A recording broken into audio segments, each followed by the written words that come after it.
Perfecto. Entonces, vamos a continuar con el estudio de la existencia de minimizadores para funciones en espacios reflexivos especialmente. Primero, me gustaría recordar las últimas cosas de las que hablamos la vez pasada. Estudiamos los conceptos de semicontinuidad inferior e incompacidad, que juntos, cuando tengo un espacio topológico X, una función es propia inferiormente semicontinua e incompacta si y solo si todos sus conjuntos de subnivel son no vacíos, eso lo da la propiedad, relativamente compactos lo da la incompacidad, y la cerradura en el espacio de Hausdorff me completa la compacidad gracias a la semicontinuidad inferior, porque vimos que la semicontinuidad inferior entonces es equivalente a la cerradura de los conjuntos de subnivel y a la cerradura del epígrafo en los espacios correspondientes. Y un punto importante es que si un espacio es reflexivo, entonces la función es incompacta para la topología débil si y solo si los conjuntos de subnivel son acotados para gamma mayor que el ínfimo. Porque en la topología débil de un espacio reflexivo, los subconjuntos acotados son justamente los conjuntos relativamente compactos.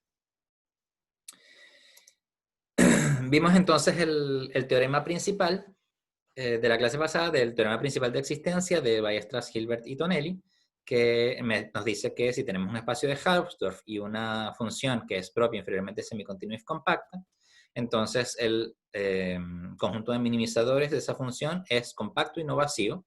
Y bueno, a posteriori, al ser el conjunto de minimizadores no vacío, el ínfimo valor tiene que ser mayor que menos infinito. Y terminamos la clase pasada diciendo que la utilidad de este teorema radica o está supeditada también al hecho de que nosotros podamos encontrar una función, una topología para el espacio que sea suficientemente fina como para que la función sea inferiormente semicontinua, pero suficientemente gruesa para que la función sea incompacta.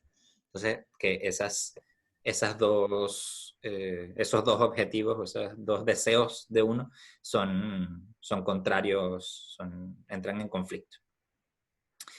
Y vamos a ver entonces justamente en el caso convexo, que la topología débil es justamente como la buena topología para, para obtener todas estas cosas. Ya, entonces recuerden que esto para tener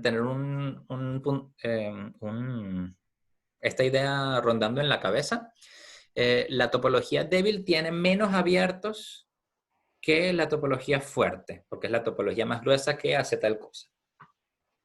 Entonces, para la topología débil es más difícil que una función sea continua.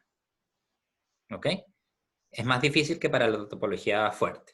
Generalmente nosotros, cuando tenemos una función y la tenemos expresada de alguna forma algebraica, esa función, si está definida en un espacio normado, es posible que sea más o menos fácil, no digo que siempre, pero uno podría esperar poder verificar la continuidad para la topología fuerte. Pero eso es muy poco. Nosotros, si es que queremos usar una topología que sea más gruesa, para la cual tenga más compacto, ser continua para la topología fuerte no es suficiente.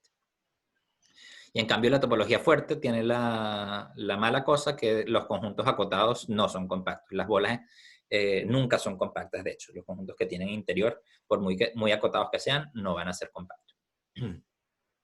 En espacio de dimensión infinita, por supuesto. ¿Okay? Entonces, lo que vamos a ver en realidad es que en el caso de las funciones convexas, la semicontinuidad para la topología fuerte es equivalente a la semicontinuidad para la topología débil. Y eso va a ser todo lo que hace la gran diferencia entre ser capaces de determinar la existencia de minimizadores usando la topología fuerte, usando la topología débil. Entonces vamos a hacer... Primero, antes de pasar a la convexidad, vamos a hablar un poquito, que les comenté también en la clase pasada, que íbamos a hablar de las nociones secuenciales de esto. Entonces, así como definimos inferiormente semicontinua, podemos definir una noción secuencial, que es la de secuencialmente inferiormente semicontinuo. Eso parece un trabalengua, pero no lo vamos a usar mucho, así que no se preocupen. Entonces, secuencialmente inferiormente semicontinua significa que si yo tengo una sucesión que converge a una sucesión xn que converge a x, entonces el valor de f en x es menor o igual que el límite inferior de los valores de la función en la sucesión. Es decir, que el f de x es menor o igual que el más chico de los puntos de acumulación de los valores de la función. ¿Okay? Y vamos a decir que una sucesión es minimizante si es que los valores de la función sobre esa sucesión convergen al... No necesariamente... Ya, voy a dejar. ¿Sí? Dime. ¿Y tú también quieres? Yeah. No, tiene el micrófono abierto. Sí, tienen el micrófono... Ya, bueno. Entonces, un resultado importante sobre sucesiones minimizantes de funciones que sean secuencialmente inferiormente semicontinuas es que si uno tiene una sucesión minimizante que es convergente, entonces el límite necesariamente tiene que ser un minimizador. Y eso es inmediato de la definición de semicontinuidad inferior secuencial, porque si yo tengo una sucesión que converge a un punto X, entonces el valor de f en x es menor o igual que el límite inferior de los f de xn, pero si la sucesión es minimizante, entonces ese límite inferior coincide con el límite porque el límite existe y ese límite es igual al ínfimo. Por lo tanto, el valor de la función en el punto límite es igual al ínfimo valor de la función y por lo tanto el ínfimo es un mínimo y se alcanza, por ejemplo, en este punto x. Esto nos dice entonces que el punto x es un minimizador de la función. Por lo tanto, una cosa súper importante es tratar de construir sucesiones minimizantes que sean convergentes o que tengan subsucesiones que sean convergentes. ¿Okay? Entonces, dado esto, podemos definir también lo que es secuencialmente incompacta y encontrar una nueva versión del teorema de Weierstrass, Hilbert y Tonelli, ahora secuencial. Entonces, vamos a decir que la función f es secuencialmente incompacta si los conjuntos de subnivel son relativamente compactos, es relativamente secuencialmente compacto. Es decir, que toda sucesión en cada conjunto de subnivel tiene una subsucesión que es convergente para la topología en cuestión. Y entonces ahí rápidamente podemos enunciar y demostrar este teorema que dice que si una función es propia, secuencialmente inferiormente semicontinua y secuencialmente incompacta, entonces puedo encontrar una sucesión minimizante que converge a un minimizador de f. En particular, si tengo una sucesión que converge a un punto que tiene que ser minimizador de f automáticamente, entonces el argumento del mínimo o conjunto de minimizadores tiene que ser distinto del vacío.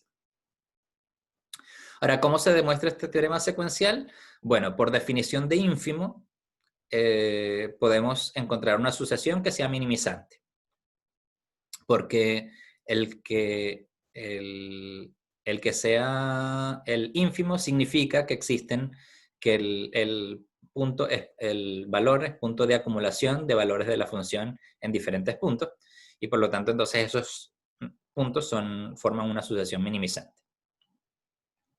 Ahora, esa sucesión minimizante, al ser minimizante, va a estar contenida en algún conjunto de subnivel, y como los subconjuntos de subnivel son relativamente secuencialmente compactos, esa sucesión va a tener una subsucesión que sea convergente.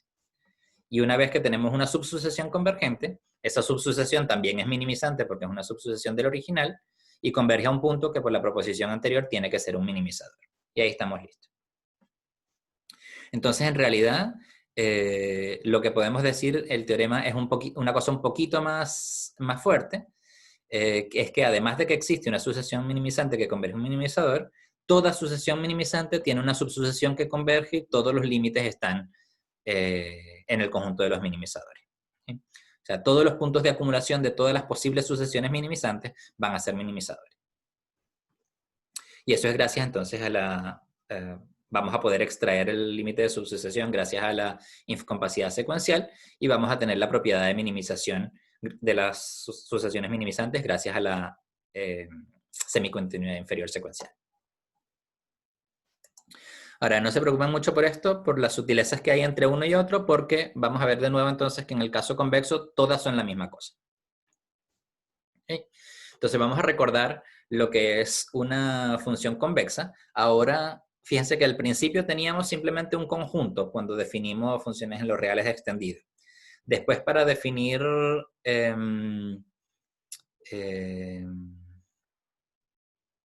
¿cómo se llama? Semicontinuidad inferior e incompacidad, ya pasábamos de un conjunto a un espacio topológico. Ahora, para la definición de convexidad, vamos a necesitar estar dentro de un espacio vectorial, porque tenemos que poder sumar y encontrar combinaciones lineales de vectores. Entonces, en lo que sigue, el X va a ser ahora un espacio vectorial topológico. Para que funcionen todas estas definiciones y sean consistentes. Entonces, vamos a decir que una función es convexa si se cumple esa desigualdad que conocemos como desigualdad de convexidad, que ustedes la conocen bastante bien. ¿Para qué significa esa definición? Dice que, ¿se ve? Sí, se ve. Sí. Es menor o igual que lambda f de x. Me avisan cuando me salga de la pantalla. Que no puedo... Ahí ya está listo el límite. Ya. ¿Ahí? Sí. Bien, entonces tenemos esta desigualdad. Esto se cumple para todo x e y y para todo lambda que esté entre 0 y 1. Este 0 y 1 lo pueden tomar con los extremos o sin los extremos. Bueno, sin los extremos va a ser... la desigualdad se detiene trivialmente. Entonces, ¿qué es lo que pasa con una función que sea convexa? Bueno, aquí tenemos el punto X, aquí tenemos el punto Y. Una cosa entretenida del análisis convexo, de la convexidad en general, es que como la noción de convexidad se plantea en segmentos, todo se puede dibujar realmente en R2, porque todo ocurre en un segmento. Entonces, los dibujos en R2 son dibujos correctos en ese sentido. Entonces, aquí tenemos el punto x, f de x, y aquí tenemos el punto y, f de y. Por aquí en el medio está la combinación convexa. ¿Se ve? No sé si se ve. Lambda x más 1 menos lambda y, que es un punto entonces del segmento que une x con y. Este punto de acá es el valor de la f en este punto. Y si nosotros trazamos un segmento entre este punto y este punto, quizá debería haber hecho esto de otra forma. Esto que está aquí es esto. Y esto que está aquí, este punto, que es la combinación convexa de estos puntos, es justamente la altura a la que se encuentra este valor. Entonces, este punto que está acá, como punto del gráfico, es el punto lambda x más 1 menos lambda y, coma, lambda f de x más 1 menos lambda f de y. ¿Okay? Es el promedio ponderado con este lambda de los puntos del gráfico que están aquí y acá. Entonces, las funciones convexas lo que hacen es que tienen esta sonrisa por debajo del segmento secante que se forma por acá. Entonces tienen como el arco y la cuerda, como uno suele llamar en geometría en el colegio. El gráfico de la función siempre está por debajo de la secante que une los puntos. ¿Sí? Entonces, eso es la definición de convexidad. Es bastante sencillo y ustedes me parece que en la clase auxiliar del lunes deben haber visto algunas condiciones probablemente necesarias y suficientes para la convexidad en términos de algunos cocientes, incrementales, cosas de ese estilo. Vamos a ver otras durante el curso usando reglas de cálculo diferencial y subdiferencial. Ahora, de las funciones convexas también podemos hacer unas definiciones un poquito más precisas o un poquito más quizá que son propiedades suplementarias. Y vamos a decir que si esa desigualdad que tenemos arriba se cumple de manera estricta, siempre que tenemos en los extremos puntos distintos y el lambda estrictamente contenido entre 0 y 1, entonces vamos a decir que la función es estrictamente convexa. En el dibujo que tenía acá, yo creo que quizá todavía ven suficiente, lo que esto quiere decir es que, salvo en los extremos, en estos puntos siempre hay una separación estricta. Siempre hay algún espacio entre estos, no coinciden los puntos. Y eso lo que quiere decir es que el gráfico de la función no tiene partes planas, no tiene partes rectas. Una condición que vamos a ver que es más fuerte, bueno, que es fácil ver que es más fuerte, es la de fuerte convexidad o convexidad fuerte. Vamos a decir que la F es fuertemente convexa con parámetro alfa si se cumple esta desigualdad que está aquí, que es un poquito más con un término adicional del lado derecho, que es negativo cuando x y y son distintos y cuando lambda es distinto de 0 y de 1. Entonces, en particular, es fácil ver que una función fuertemente convexa necesariamente tiene que ser estrictamente convexa. Porque cuando x es distinto de y y lambda está entre 0 y 1 abierto, este término es distinto de 0, por lo tanto, esta cantidad es estrictamente menor que 0, y aquí tenemos entonces la desigualdad estricta con este término que es el que aparece del lado derecho de la desigualdad arriba. Y finalmente, en el otro sentido, tenemos la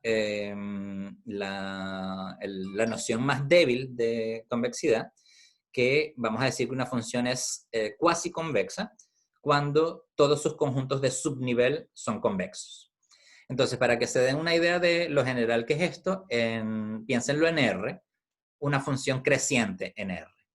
Si tengo una función creciente, los conjuntos de subnivel son todos intervalos, son todos convexos. Entonces, todas las funciones crecientes son cuasi convexas, igual que las decrecientes. Así que en realidad es una cosa bastante menos restrictiva que ser convexa. Bueno, algunas propiedades que se tienen es que, en primer lugar, el conjunto de las funciones convexas también forma un cono convexo. Entonces, teníamos un cono convexo de las funciones definidas en los reales extendidos. Un subcono convexo de eso eran las funciones semicontinuas inferiores, y otro sub es las convexas e inferiormente semicontinuas. Entonces, esto tiene la propiedad, entonces, las funciones convexas, que al sumarlas obtengo nuevas funciones convexas, y al ponderarlas por un escalar positivo también se mantiene la convexidad. Eso es muy fácil ver de la desigualdad que está ahí. Ahora, hay una serie de implicaciones entre los conceptos que vimos en la lámina anterior, que, como les digo, son bastante inmediatos. Si una función es fuertemente convexa, automáticamente es estrictamente convexa. Si lo es estrictamente, es convexa. Y si es convexa, es cuasi convexa. Eso no es tan inmediato, pero usando la desigualdad lo pueden hacer ustedes, es muy sencillo. Digamos, no es inmediato, pero es trivial. Muy fácil darse cuenta de que los conjuntos de subnivel de una función convexa son convexos. Y de hecho, podemos también hacer una caracterización muy parecida a la que hicimos para las funciones inferiormente semicontinuas, pero en términos esta vez de la convexidad. Y vamos a ver que una función es convexa si y solo si su epígrafo es un subconjunto convexo de X cruz R. Y eso quizás les puedo hacer un pequeño dibujo simplemente para que se convenzan de que la situación es así. Vamos a borrar esto.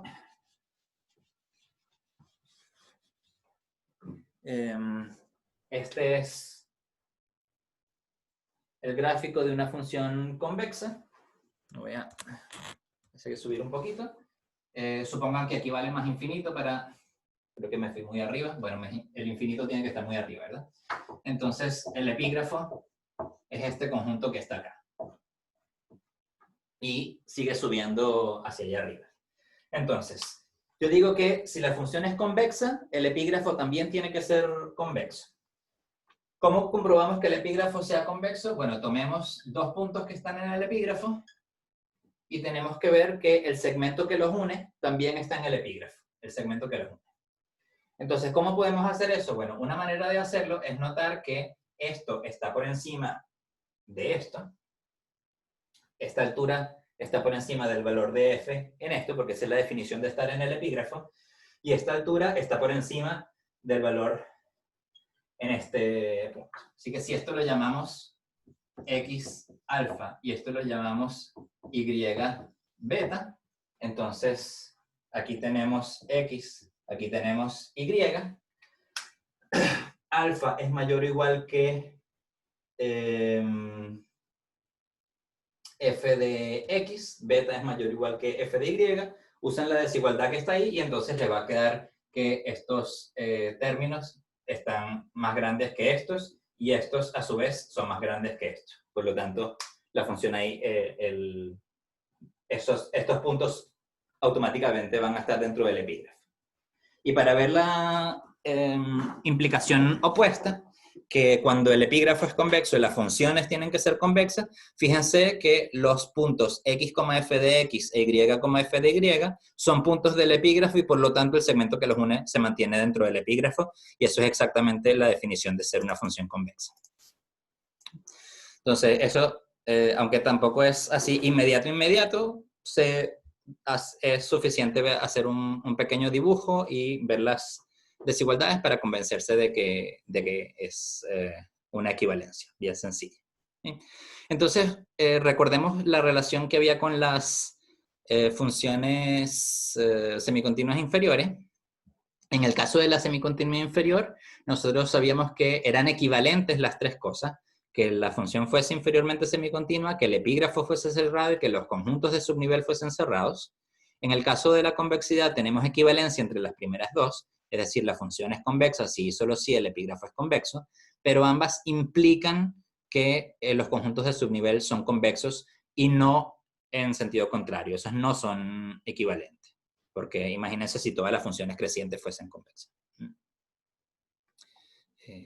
Yo creo que quizás llegaríamos a unas contradicciones muy rápidas. Entonces es importante tener estas relaciones en mente, sobre todo estas caracterizaciones de la convexidad que también son bien útiles. Pero como les digo, vamos a ver en lo que sigue, cuando empecemos a hacer cálculo diferencial o subdiferencial sobre las funciones convexas, vamos a ver otras maneras de caracterizar la convexidad que son también bien interesantes y bien útiles en la práctica. Ahora, un ejemplo muy sencillo, que ha sido hasta ahora el ejemplo canónico desde el principio de esta unidad, es la función indicatriz. La función indicatriz de un conjunto convexo es una función convexa. De hecho, podríamos decir, la función indicatriz de un conjunto no vacío es una función propia, la función indicatriz de un conjunto cerrado es inferiormente semicontinua, la función indicatriz de un conjunto convexo es una función convexa. Entonces, si tenemos un convexo cerrado no vacío, la función indicatriz va a ser propia, convexa e inferiormente semicontinua. Y otro ejemplo muy importante es la función cuadrática.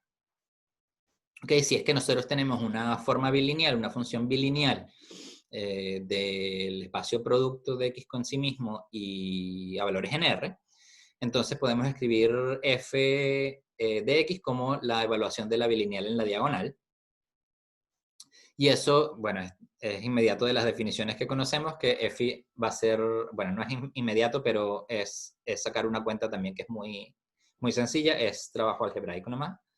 Vamos a ver que f es convexa si solo si b es semidefinida positiva, estrictamente convexa si b es definida positiva, y fuertemente convexa si es que B es elíptica, con la misma definición que vimos de elipticidad, definida positiva y semidefinida positiva en la parte en que estudiamos cálculo diferencial en espacio de Banach la segunda semana, me parece. Sí, la primera clase de la segunda semana, me parece. Ok, entonces estos son casos importantes de funciones convexas. De hecho, son súper importantes y así de inocentes como se ven, son casos que tienen importancia práctica grandísima. Por ejemplo, las funciones bilineales aparecen bueno, de hecho, vamos a ver en unas cuantas clases más que estas dos cosas juntas son los ingredientes principales para el teorema de Stampake. Los que hayan visto ya el curso de ecuaciones diferenciales parciales deben conocer ese resultado, que es bien importante para las ecuaciones elípticas. Y bueno, el teorema de Stambackia es básicamente decir derivada igual a 0 usando una suma de funciones de este tipo. No le digan a los de EDP que yo dije eso. Bueno, hay ciertas operaciones que preservan la convexidad, es decir, que además de que simplemente la suma de funciones convexas es convexa y ponderar por escalar también es una función convexa, ponderar una función convexa por un escalar positivo también de una función convexa, también hay otras composiciones un poco más complejas que siguen dando funciones convexas. ¿Sí? Entonces, por ejemplo, si nosotros tenemos un operador lineal afín, es decir, una función lineal más una constante, entonces podemos evaluar una función f, poscomponerla por esa función afín, y podemos también precomponerla con otra función convexa siempre y cuando sea creciente, y el resultado de esa triple composición o doble composición sigue siendo una función convexa también.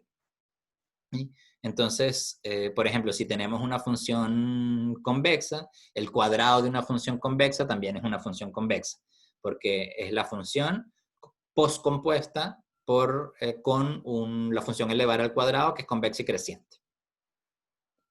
El valor absoluto de una función convexa también da una función convexa y cosas así de ese estilo automáticamente. Y lo que pasa con la función afín es que una transformación afín simplemente es una transformación del espacio que consiste en una traslación y una transformación lineal. Entonces, los segmentos siguen convirtiéndose en segmentos. Así que si la función era convexa a lo largo de segmentos que estaban por aquí, cuando pase los segmentos para allá, la función va a seguir siendo convexa. Entonces, se puede hacer el cálculo a mano muy sencillo, pero la idea detrás es que simplemente, bueno, las transformaciones afines son traslaciones y alargar y rotar un poco el espacio. Para la parte de la teta convexa y creciente, bueno, es simplemente aplicar la desigualdad y usar el crecimiento para pasar la desigualdad de manera conveniente. También es bastante inmediato. Profe, Sí, cuéntame. ahí el teta también debería partir en R extendido, ¿no? O sea, como para que... Sí, no, aquí en realidad abusé un poco. Para poder aplicarle la Y necesito que esta llegue en los reales. Así que en realidad lo que está mal es aquí. Ya, sí. Porque si no, no voy a poder hacer la composición. Pero, o sea, en las partes donde la composición tiene sentido, vale. Incluso uno podría decir que sí, de hecho, restringiendo el dominio, cuando calculas el dominio efectivo, te da justamente que el dominio hay una parte que no existe. Entonces, si quieres, puedes definir teta de infinito como infinito, y ahí vale el teorema también como tú lo estás diciendo con R unión más infinito acá en la definición del dominio de teta. Ya, Pero no se suele usar definir las funciones también dentro de los reales extendidos. Pero es cosa de costumbre. Y otra cosa interesante que se parece también a un resultado que vimos la clase pasada es que el supremo puntual de funciones convexas también es una función convexa. Lo vimos la clase pasada con las funciones inferiormente semicontinuas. El supremo de inferiormente semicontinuas es inferiormente semicontinuo. De la misma manera, el supremo de convexas es también una función convexa. Entonces, en particular, el supremo de funciones convexas inferiormente semicontinuas es una función convexa inferiormente semicontinua. Más adelante vamos a ver, usando el teorema de Hahn-Banach,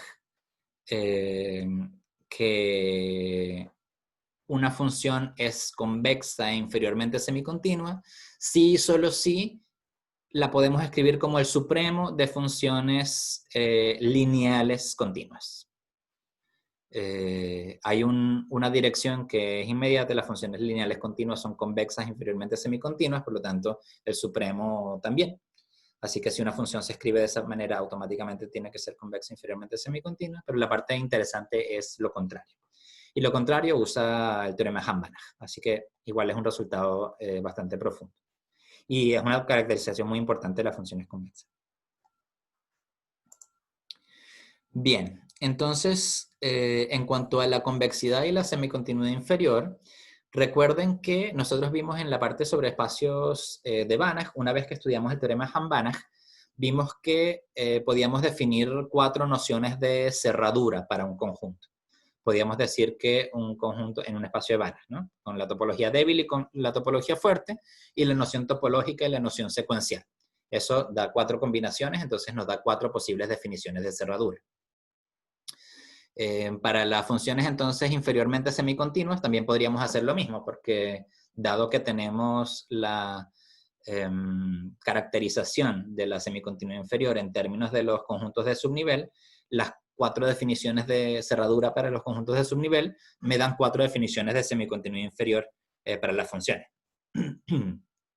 Entonces tenemos inferiormente semicontinua para la topología débil, secuencialmente inferiormente semicontinua para la topología débil, y las mismas 2 cosas para la topología fuerte. Entonces es fácil ver que 1 implica 2 implica 3, que 1 implica 4, y que 3 es equivalente a 4. Lo interesante es que si la función es convexa, las 4 afirmaciones son equivalentes. Y eso, de hecho, cuando vimos esta proposición hace un par de semanas, cuando estudiamos el teorema de Hahn-Banach, vimos también justamente que las 4 nociones coinciden cuando los conjuntos son convexos. Entonces, usando la convexidad del epígrafo, haciendo la caracterización no con el conjunto de subnivel, sino con el epígrafo, entonces tenemos que, si la función es convexa, las 4 afirmaciones son equivalentes. De hecho, si la función es cuasi convexa, también las 4 afirmaciones son equivalentes, porque podemos hacer la caracterización con los conjuntos de subnivel. Así que, por lo menos para los efectos de este curso, si bien me tomé el tiempo de en el momento hablarles de la noción secuencial, la noción topológica y la fuerte y la débil y no sé cuánto, en realidad para las funciones convexas todas estas cosas son lo mismo. Y eso es súper importante. De hecho, lo que es más notable y que es el resultado clave que depende de la convexidad es que 4 implica 1. Es decir, que inferiormente semicontinua para la topología fuerte, para la topología de la norma, implica, bueno, es equivalente en realidad, a que la función es inferiormente semicontinua para la topología débil. Entonces, por ejemplo, eso automáticamente nos da un montón de ejemplos. Todas las funciones que sean convexas incontinuas, automáticamente son inferiormente semicontinuas para la topología débil. Entonces, por ejemplo, la norma, cosas así. Si volvemos acá, ustedes recordarán que en uno de las clases sobre la norma y los espacios de Banach y no sé cuánto, y la topología débil, vimos que cuando una sucesión converge débilmente a un X, la norma de X era menor o igual que el límite inferior de las normas de los XN, ¿se acuerdan? Y vimos un ejemplo, de hecho, cuando era estrictamente menor, con una sucesión en L2 chica de N que convergía al 0, y entonces el 0 tenía norma 0, pero todas estaban en la esfera de L2 chica. Bueno, la norma, al ser una función convexa y continua, automáticamente es inferiormente semicontinua para la topología débil. Y eso justamente es lo que nos da la propiedad que vimos hace 2 semanas de esa desigualdad que se tiene en la norma para las sucesiones débilmente convergentes.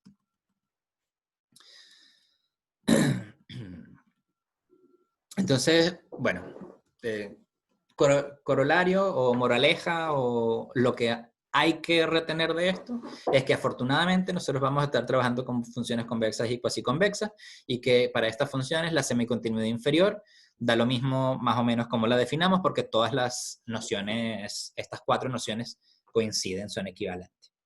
Y sobre todo tener en cuenta que a pesar de que la topología débil es más gruesa y que por lo tanto hay muchas menos funciones inferiormente semicontinuas, en el caso de las convexas, inferiormente semicontinua fuerte, inferiormente semicontinua débil, son exactamente la misma cosa. Y eso entonces nos va a permitir hacer el teorema convexo que les voy a mostrar en la próxima página. Pero antes, otra definición que también es bastante práctica. Cuando definimos infocompacidad, en términos de los conjuntos de subnivel, lo hicimos para espacios topológicos. Entonces, esto de el límite cuando la norma tiende a infinito, esto no tenía sentido en espacios topológicos. Pero entonces vamos a decir que una función es coerciva si el límite cuando la norma de x tiende a infinito de f de x es infinito.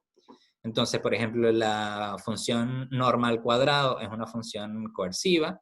La función norma, de hecho, es una función coerciva sin el valor al cuadrado. En R, por ejemplo, la exponencial no es una función coerciva, porque cuando x tiende a más infinito, ella tiende a más infinito, pero cuando x tiende a menos infinito, ella tiende a cero, entonces no se va. Las funciones coercivas son las que, cuando estamos muy lejos de los conjuntos acotados, ellas convergen a más infinito. Entonces, una cosa importante y que es automática de la definición de que el límite sea infinito, es que los conjuntos de subnivel siempre son acotados. Y eso nosotros vimos que en espacios reflexivos es equivalente a que la función sea infocompacta para la topología débil. Entonces, una función en un espacio reflexivo es coerciva, o sea, el límite tiende a infinito, si y solo si ella es infocompacta para la topología débil. Y eso también es una gran ganancia porque esto es mucho más fácil de verificar que si los conjuntos de subnivel son relativamente compactos para la topología débil. O que para una topología, igual probar que todos los conjuntos de una cierta clase son relativamente compactos, igual podría parecer un poco difícil de abordar. Pero fíjense que en el caso de espacios reflexivos, simplemente esto es que el límite de los valores de la función tiende a infinito cuando la norma tiende a infinito. Así que esta es una manera más rápida, más sencilla, como más cerrada, más limpia de expresar que las funciones sean infocompactas para la topología débil. Y si juntamos todo eso, entonces tenemos el teorema de Weierstrass-Hilbert y Tonelli en versión convexa, que me dice entonces que si tengo un espacio reflexivo y si tengo una función que es cuasi convexa, propia, coerciva e inferiormente semicontinua, entonces voy a tener que el conjunto de minimizadores es convexo, cerrado y acotado me va a dar débilmente compacto, y además no vacío. Si la función f además es estrictamente convexa, entonces el conjunto de minimizadores tiene exactamente un elemento. Eso, la unicidad del minimizador cuando la función es estrictamente convexa es sencilla porque imagínense que tienen dos minimizadores, la función va a tomar el mismo valor en los dos, pero si es estrictamente convexa, en el segmento que une los dos, la función va a tener esta sonrisa. Entonces va a tomar valores que están estrictamente por debajo, y eso no puede ser porque contradice la definición de estos dos como minimizadores. Entonces automáticamente la convexidad estricta nos da unicidad del minimizador. Entonces, ¿qué pasa con la primera parte? Para ver que el conjunto de minimizadores es convexo, cerrado, acotado y no vacío. Bueno, tenemos más o menos la misma estrategia que seguimos la sesión pasada con el teorema de Weierstrass-Hilbert y Tonelli, de mirar el argumento del mínimo como la intersección de todos los conjuntos de subnivel. Entonces, nosotros, si la función es cuasi convexa, propia, coerciva e inferiormente semicontinua, los conjuntos de subnivel van a ser convexos por la cuasiconvexidad, no vacíos por la propiedad, acotados por la coercividad y cerrados por la semicontinuidad inferior. Entonces, cerrado y acotado me dan bueno, espérense un poquito, lo voy a hacer de otra manera. No sé, que los dedos no me quedan al lado como deberían. Coerciva me da conjuntos de subnivel acotados. Déjenme escribirlo en la pizarra para que sea quede un poquito más claro.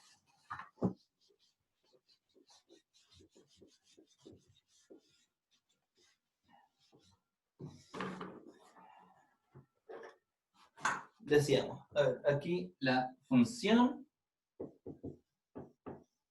y aquí los conjuntos de subnivel.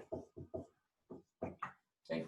Si la función es propia, entonces los conjuntos de subnivel dan no vacíos. Si la función es convexa, los conjuntos de subnivel dan convexos. Si la función es semicontinua inferior, los conjuntos de subnivel son cerrados. Y si la función es coerciva, los conjuntos de subnivel son acotados. ¿Okay? Entonces, nosotros vamos a ver el conjunto de minimizadores como la intersección de todos los conjuntos de subnivel que están por arriba del nivel ínfimo. Entonces, sabemos que todos son distintos del vacío y queremos que sean compactos para aplicar la intersección anidada de compactos que usamos la vez pasada. Entonces, para ver que son compactos, nos damos cuenta de que son, al ser cerrados y convexos, son cerrados para la topología débil también. Y al ser acotados, son relativamente compactos para la topología débil. Entonces, estas dos cosas me da débil cerrado. Y esto me da débil inf compacto. Creo que ya me pasé. ¿Okay? Entonces, entre estas dos cosas tengo débil cerrado. Con esta cosa tengo débil inf compacto. Juntando las tres tengo débil compacto. Así que voy a tener una familia anidada de compactos no vacíos para la topología débil. Y con eso entonces tengo que la intersección es no vacía y la intersección es justamente el conjunto de minimizadores, con lo cual es no vacío. Ahora, el conjunto de minimizadores es intersección de conjuntos convexos, por lo tanto es convexo. Es intersección de conjuntos cerrados, por lo tanto es cerrado. Y es intersección de conjuntos acotados y por lo tanto también es acotado. Así que por eso nos dan todas estas propiedades del conjunto de minimizadores. Es una aplicación inmediata de todo lo que hemos visto, siempre arreglando las cosas. Dije aquí convexa, pero basta que la función sea cuasi convexa, porque lo único que pedimos es que los conjuntos de subnivel sean convexos. No necesitamos que el epígrafo lo sea. Hay un corolario que es más o menos sencillo, bueno, que sí es bien sencillo, que dice lo siguiente. En el caso, de nuevo, de un X reflexivo, las funciones fuertemente convexas tienen, nosotros ya vimos que en particular son estrictamente convexas, pero además, en particular son coercivas, por ese término cuadrático que aparece ahí. Ustedes pueden pensar en las funciones fuertemente convexas como que en cada punto yo puedo trazar una cuadrática que me deja el gráfico por encima. ¿Okay? Entonces, como puedo trazar una cuadrática que me dé el gráfico por encima, automáticamente la función me queda coerciva porque está por encima de una cosa que ya tiende a infinito. Entonces, si la función es propia, fuertemente convexa e inferiormente semicontinua, inmediatamente tenemos que el conjunto de minimizadores tiene exactamente un elemento. Así que con la convexidad fuerte y la semicontinua inferior, bueno, la función basta que sea propia, obviamente, vamos a tener inmediatamente que tiene un único minimizador. Y eso es consecuencia entonces de todas las cosas que hemos mirado aquí hasta ahora. Vale, entonces creo que vale la pena que hagamos algunos ejemplos de aplicación de esto. Voy a tener eso para la próxima semana.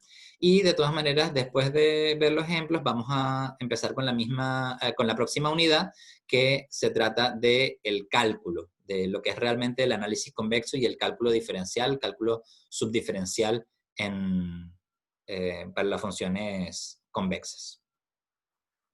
Eso lo vamos a ver entonces la próxima parte. Vamos a ver la relación entre convexidad y continuidad, entre convexidad y diferenciabilidad, caracterizaciones de las funciones convexas, para las funciones convexas que no sean diferenciables, vamos a ver una forma alternativa de algo parecido a la derivada, que va a tener muchas de las propiedades interesantes que tiene la derivada, en particular que nos va a permitir escribir condiciones de optimalidad para problemas de optimización, que los vamos a poder aplicar, por ejemplo, como les decía, para obtener como corolario el teorema de Stampaki y cosas de ese estilo, resultados importantes de análisis funcional. Entonces eso lo empezamos a ver la próxima semana.